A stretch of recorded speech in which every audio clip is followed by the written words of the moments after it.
Hi everyone, this video is going to be all about my upcoming book, Oak, the Littlest Leaf Girl, publishing this October with Walker Picture Books. Excited about it. It has been a long time coming, and I'm going to go through some of my inspirations, the process, and a few of you guys' questions that I got from Instagram about the book as well. Let's go.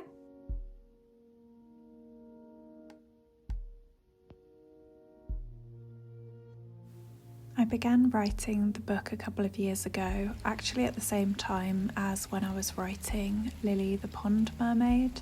The ideas came at a similar time, and I just decided to pursue Lily first and then Oak afterwards, which worked out really well because it allowed me to expand on my skills and allowed the story of Oak to grow a bit more organically over time. From the beginning, I knew that the story was going to be about what home means, being about accepting change in difficult times, and I knew that the character would have a vein of stubbornness running throughout her. She would be vivacious, fun, and playful, but she would be really stubborn also. For me, Oak was a way to really connect with nature, but also a way to explore what home truly means as well. So the story touches on those topics too. For me, Oak was really cozy. It is a really cozy book in my opinion, and designing all the smaller details like their little acorn home with their conker shell fireplace and all the little details in their outfits was one of the best parts. It really was. I remember having conversations with my designers at Walker Books about what their clothes would be made of, and we kind of decided that I really wanted Oak to have this blue dress so that she stood out amongst all the nature colours.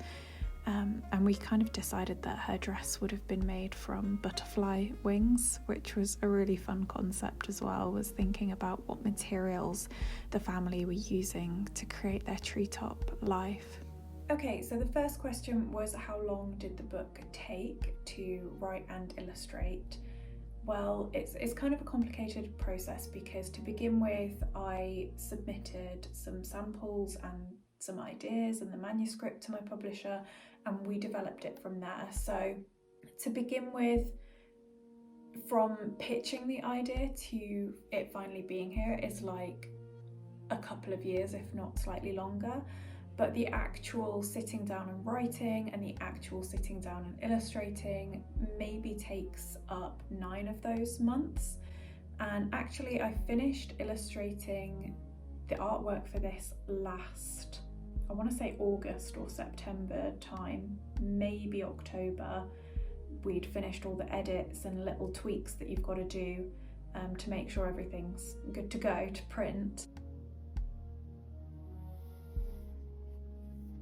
Okay, so the next question was what inspired the story, and another question I got also kind of in line with that was, were you inspired by nature walks? Over the last couple of years, I've definitely been spending a bit more time out in nature and doing a lot more walking and hiking and really trying to be observant of the scenery around me. It's been really healing. I really feel like the more time I spend in nature, the more ideas I get and the more inspired I become creatively, which really feeds this kind of creative process of writing and wanting to tell stories that connect back to nature. I also really enjoy those kind of underappreciated aspects of nature, those little forgotten things, those little hidden nooks and crannies. So not necessarily the big scenery moment, but those little moss details and little fungus growing on trees and trying to spot the tiny things. I love trying to find magic in those really small things. I think that it makes me feel quite grounded and part of a bigger ecosystem, honestly. So the next question was about brushes, what brushes I used to make Oak. I do paint pretty much all of the artwork in Procreate, So I use all of my own brushes. Sorry, anyone out there who makes amazing brushes, but I do have a soft spot obviously for my own. Mainly in this one I used a lot of my pencil textured brushes, my sketchbook set if you're familiar with them.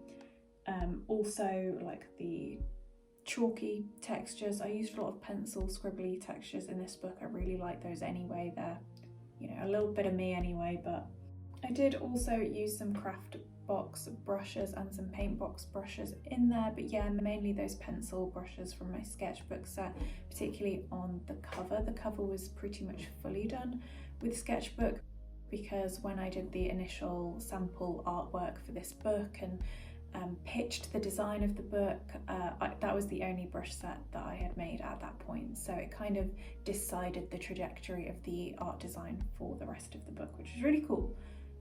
But yeah, pencil brushes, always a winner. So the next question is about how I designed the character of Oak, and interestingly, the more I drew her, the more I felt that the drawings almost informed her character more.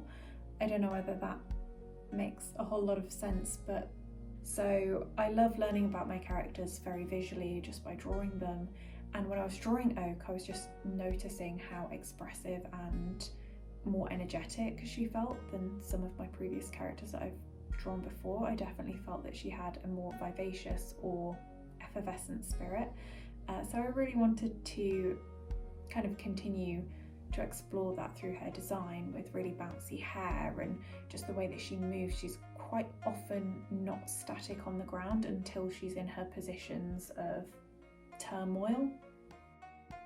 Well, thank you so much for joining me as I talked about my new book Oak. I'm really proud of it. I hope you guys will love it, and I really appreciate all the kindness I've received so far about it.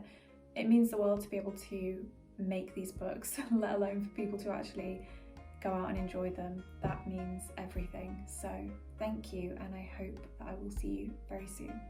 Bye.